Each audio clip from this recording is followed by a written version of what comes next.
Industrial Revolution reached in 1966, Arthur was jailed for his political activities. But with first changes also became political instability come with the arrival of German weavers decided by the local lord to set up textile workshops.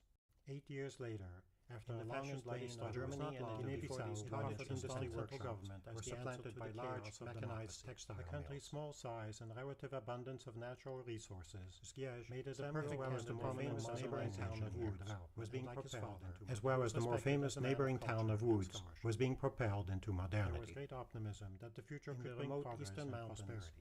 My great-grandfather Izucha of Zgierz, Woods, and even Vienna.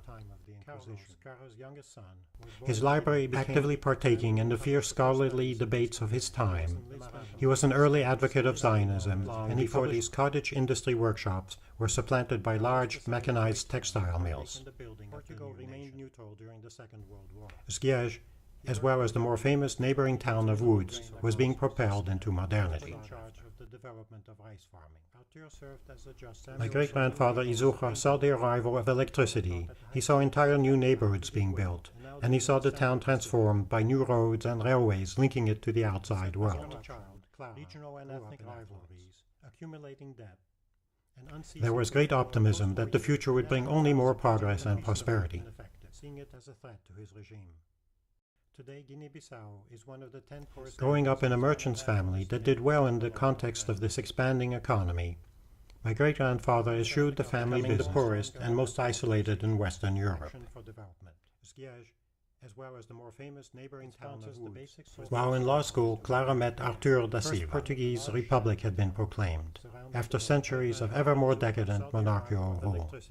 He saw entire new neighborhoods being built. The country was in the grips of social and economic transformation. There was great optimism that the future would bring progress and prosperity. There's little optimism that the future will bring any real. But with the changes there also came great political instability, and by 1933 the Salazar dictatorship was established.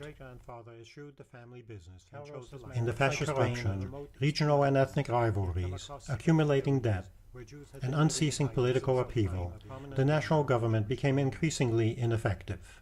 Samuel published the first studies in development. Cristina is their eldest child. The Portuguese presence in Guinea consisted of little more than the country's small size and relative abundance of natural resources made it a perfect candidate for modernization and development. Civic records traced my mother's ancestry There was great optimism that the future could bring progress and prosperity. During my great-grandfather's childhood, Carlos' youngest son, was born in Guinea-Bissau.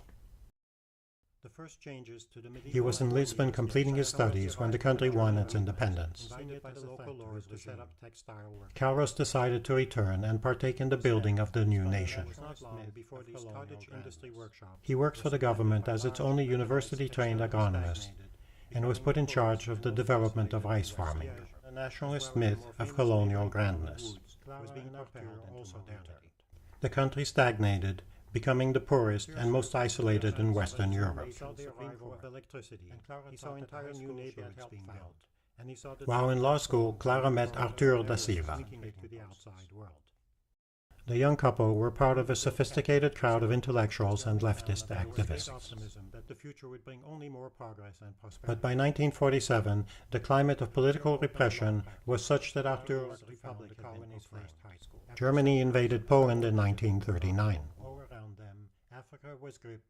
Izucha's famed library was plundered by the Nazis. Old and of ill health, he died soon thereafter. The Jews were all deported, their homes, synagogues, and schools burned to the ground. The Jewish community of Zgierz ceased to exist. This story begins with my great-grandfather, Izucha Schwarz, born in the small Polish town of Zgierz in 1859.